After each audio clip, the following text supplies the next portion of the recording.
Entonces vamos a comenzar a platicar el tema de seguridad en la medicación y errores de medicación en nuestra asignatura de farmacia clínica.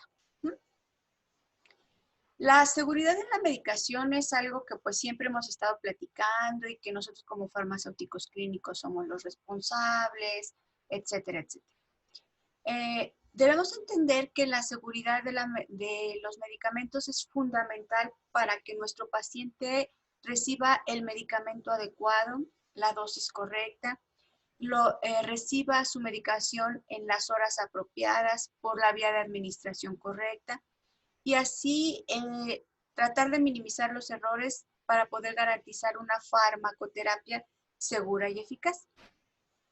En algunas ocasiones, esto pues puede llegarse a pasar por alto, pero en el caso de la farmacia clínica y en el caso muy concreto de farmacocinética clínica, esos errores tienen que ser los mínimos posibles. La seguridad de la medicación tiene varios objetivos, pero dentro de ellos podemos rescatar que tiene como objetivo la utilización de medicamentos más seguros, así como la implementación de sistemas de utilización a prueba de errores, tomando en cuenta medidas y dispositivos de seguridad necesarios. Aquí un ejemplo puede ser la doble verificación. No sé si han escuchado esa acción del farmacéutico en donde el perfil farmacoterapéutico tiene una doble verificación. Es más, a veces hasta 3 verificaciones. El farmacéutico que llena el perfil, el farmacéutico que revisa el perfil para hacer la dosis unitaria y el farmacéutico que revisa el perfil para llevar la dosis a enfermería. Entonces, ese es un ejemplo de dispositivos o medidas de seguridad para garantizar pues, la seguridad de los medicamentos. Otro objetivo es reducir al máximo los errores en sus procesos o garantizar que si estos ocurren, no alcancen y lleguen a tener consecuencias negativas en el paciente. Somos seres humanos, tenemos muchos pacientes que atender y además somos varias personas las que están trabajando en el servicio de farmacia. Entonces, entre tanto barullo, pueden llegar a ocurrir errores. Eso es casi normal. Pero nuestros procesos deben garantizar que esos errores que se lleguen a cometer sean detectados antes de que el paciente reciba esa medicación. ¿Qué acciones puede tomar el farmacéutico para poder disminuir estos errores? Debe evaluar las publicaciones acerca de los problemas de seguridad de los medicamentos en el tratamiento del paciente o los medicamentos que sean nuevos en el tratamiento de los pacientes. Y esto, bueno, pues lo resolvemos con nuestra primera práctica, que fue la de fuentes de información, ¿no? O sea, tenemos que enseñarnos a saber evaluar esa información. Esto nos puede permitir evitar la aparición de reacciones adversas, evaluando cuidadosamente la literatura junto con la sintomatología del paciente, poner en práctica sistemas de seguimiento de reacciones adversas, como la farmacovigilancia, y evaluar y notificar los posibles casos de reacciones adversas, ¿no? Nuevamente, la farmacovigilancia en acción. Otra de las acciones que debe considerar el farmacéutico es vigilar e investigar los errores de medicación, etiquetando los medicamentos de alto riesgo, poniéndoles alertas: este medicamento es de alto riesgo, este medicamento tiene un riesgo moderado, etcétera. Y aquí nos explicamos por qué muchas veces los perfiles farmacoterapéuticos tienen códigos de colores, ¿no? Esos códigos de colores nos permiten observar los niveles de seguridad, ¿no? de los medicamentos que recibe el paciente. Vigilar e investigar los problemas de calidad de los medicamentos, si hay problemas en el almacenamiento. Hay medicamentos que si no son refrigerados disminuyen su biodisponibilidad, su eficacia, etcétera. Entonces hay que vigilar que no solamente la cajita esté bonita, sino que las condiciones de esos de esos medicamentos estén garantizadas. Y también debemos realizar auditorías periódicas, no nos vamos a esperar a que COFEPRIS venga y nos audite, debemos hacer auditorías internas para poder detectar esos errores de medicación y que puedan impactar directamente al paciente. Acuérdense que trabajamos, o la farmacia siempre trabaja pensando en el paciente, no pensando en el jalón de orejas que nos va a dar COFEPRIS. Y a esto entonces, bueno, todos estos elementos tienen mucho que ver con lo que nosotros conocemos como errores de medicación. Por definición, un error de medicación es cualquier incidente prevenible que pueda causar daño al paciente o dé lugar a una utilización inapropiada de los medicamentos, cuando estos medicamentos estén bajo el control de los profesionales sanitarios o del paciente o del consumidor.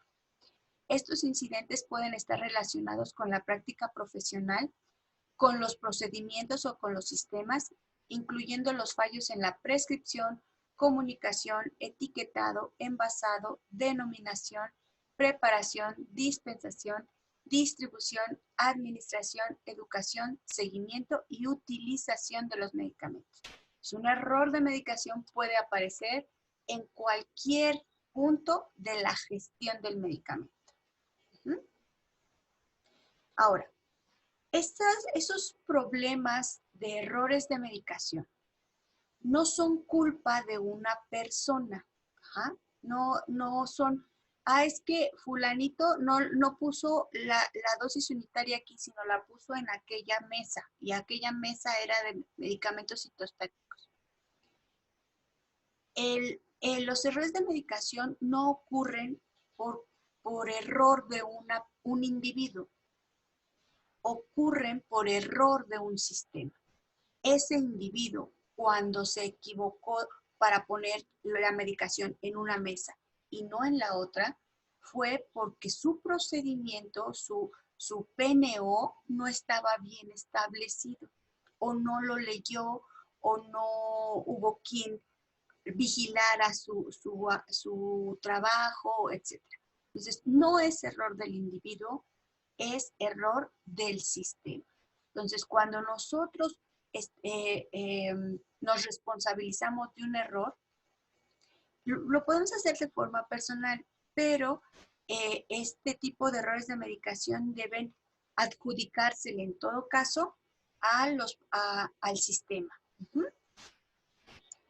Estos errores de medicación tienen que clasificarse para poder hacer estadísticas, hacer estudios epidemiológicos que nos permitan llegar a tomar decisiones.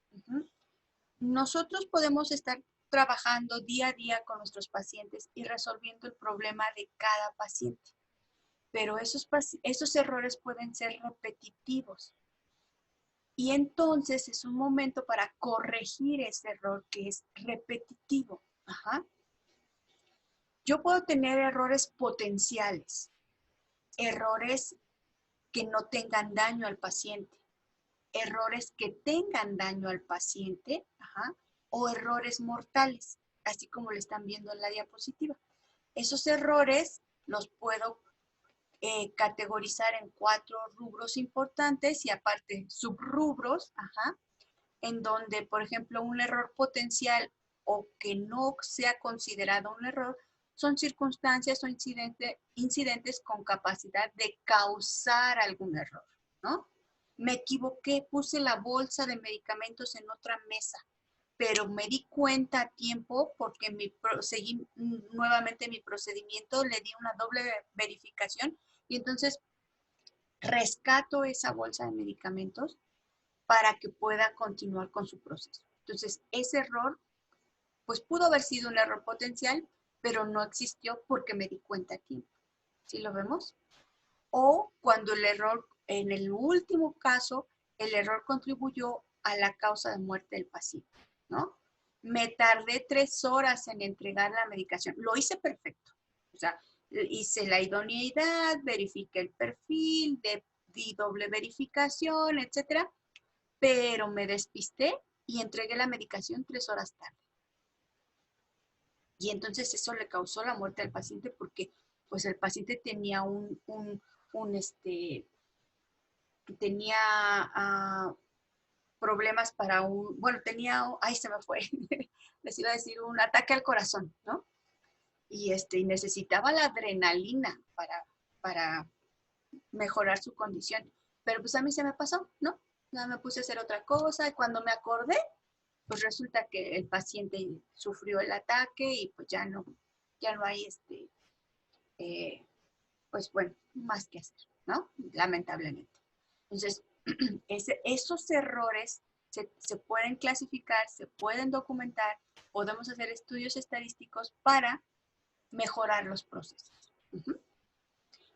Hay otra clasificación de tipos de errores de medicación en donde van desde el medicamento si es erróneo, si no es necesario, si la dosis es incorrecta, si la velocidad de administración es errónea, o también si el medicamento está deteriorado, si es por falta de adherencia al tratamiento, algunas otras indicaciones, etc.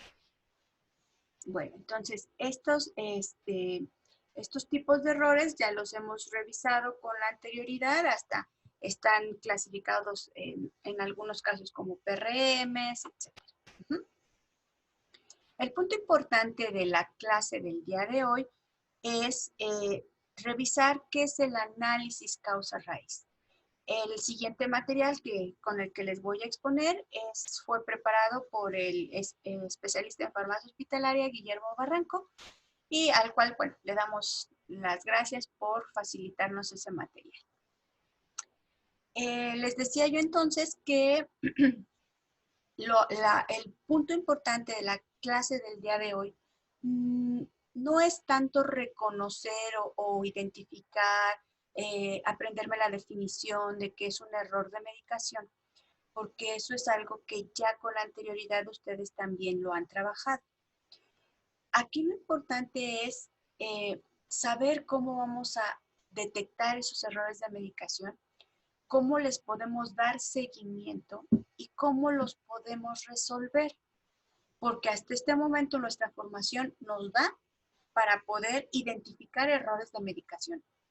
Eso ustedes lo hacen ya de forma muy natural.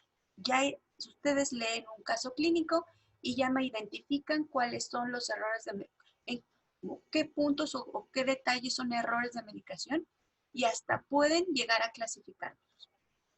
Ahora, estamos entendiendo que los errores de medicación son parte de un proceso.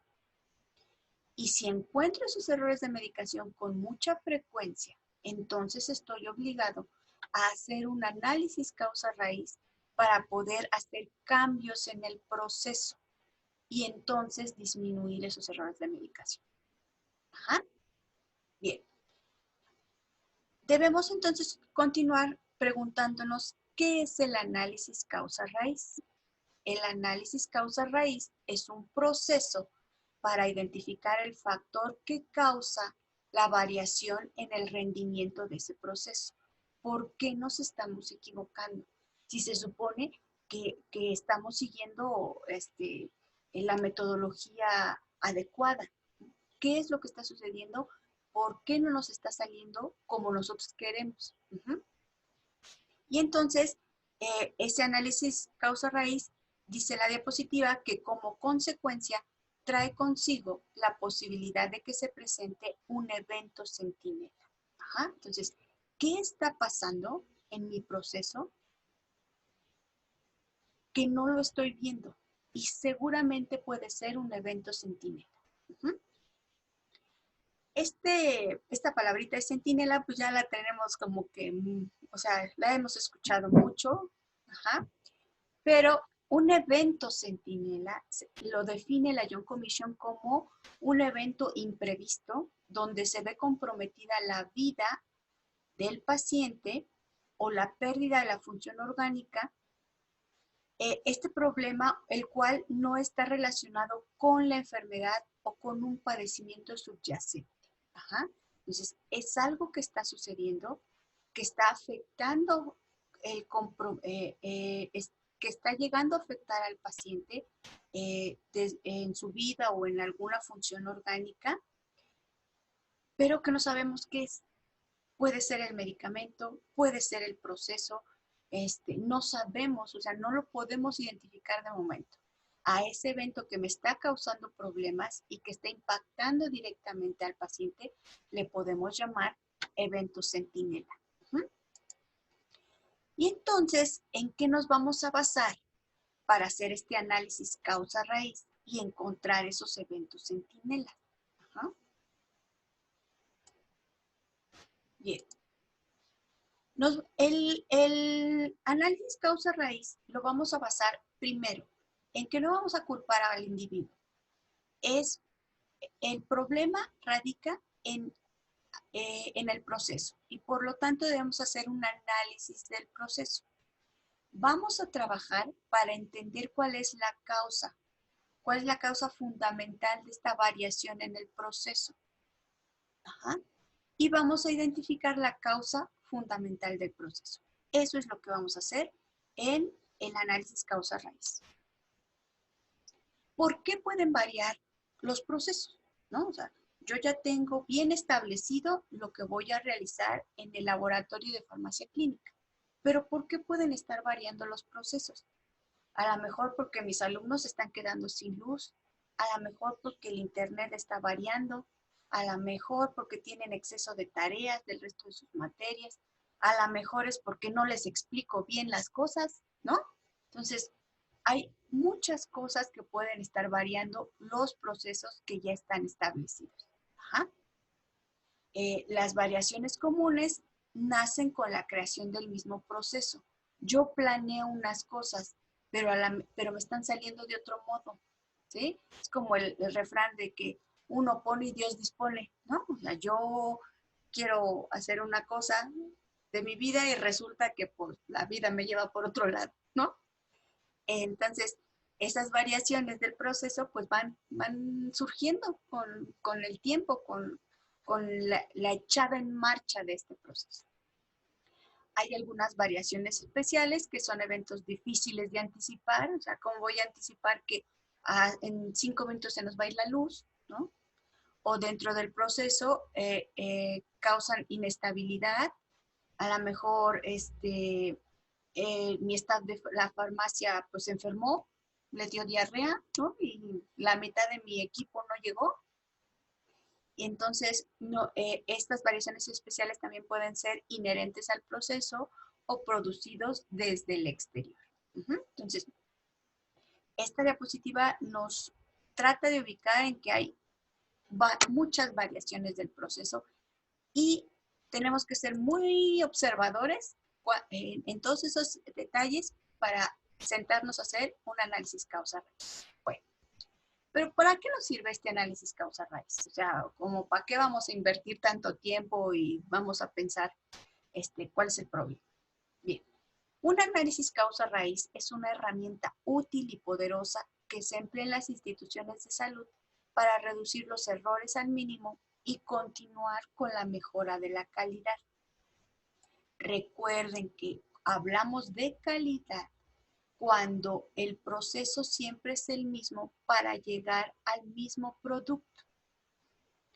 Ustedes, si consumen pan de caja, pan Bimbo, por ejemplo, están seguros de su calidad, porque si lo compran en la tiendita de la esquina, en la tienda de la escuela, cuando van a visitar a su tía en provincia, etcétera, y ustedes van y compran una bolsa de caja de pan Bimbo, están seguros de que siempre va a saber igual. ¿Por qué? Porque los procesos de manufactura del pan Bimbo no están variando. Por lo tanto, están garantizando la calidad del producto. Con nosotros sucede lo mismo. Tenemos que trabajar con nuestros pacientes, hacer el análisis farmacocinético con un mismo procedimiento para poder garantizar la calidad farmacoterapéutica de mi paciente.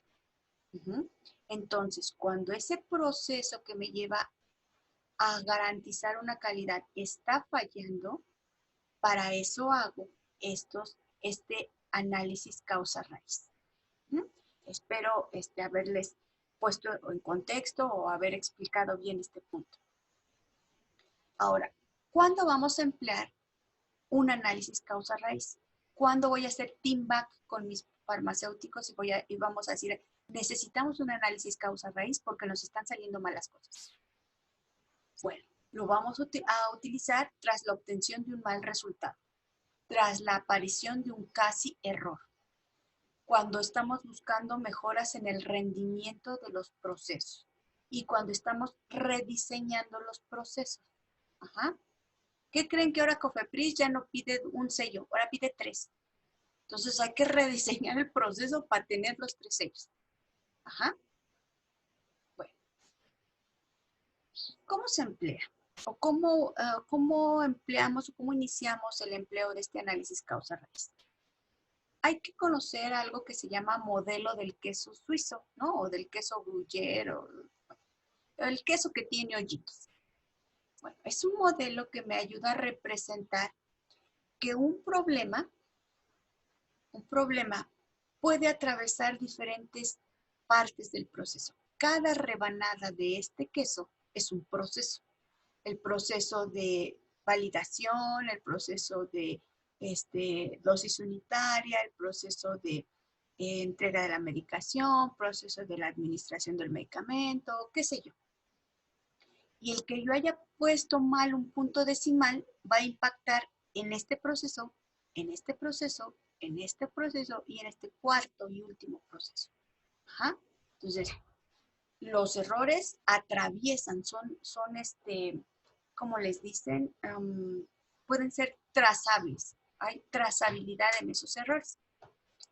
Un ejemplo de esos errores son, por ejemplo, qué pasó en el sistema que ocasionó la muerte de un recién nacido, ¿no?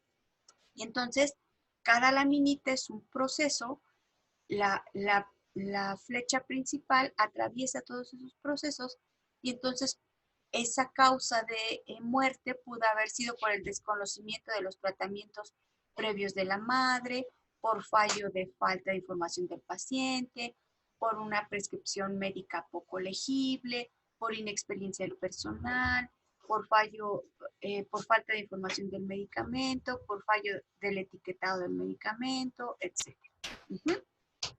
Sí lo vamos entendiendo cómo podemos identificar esos problemas.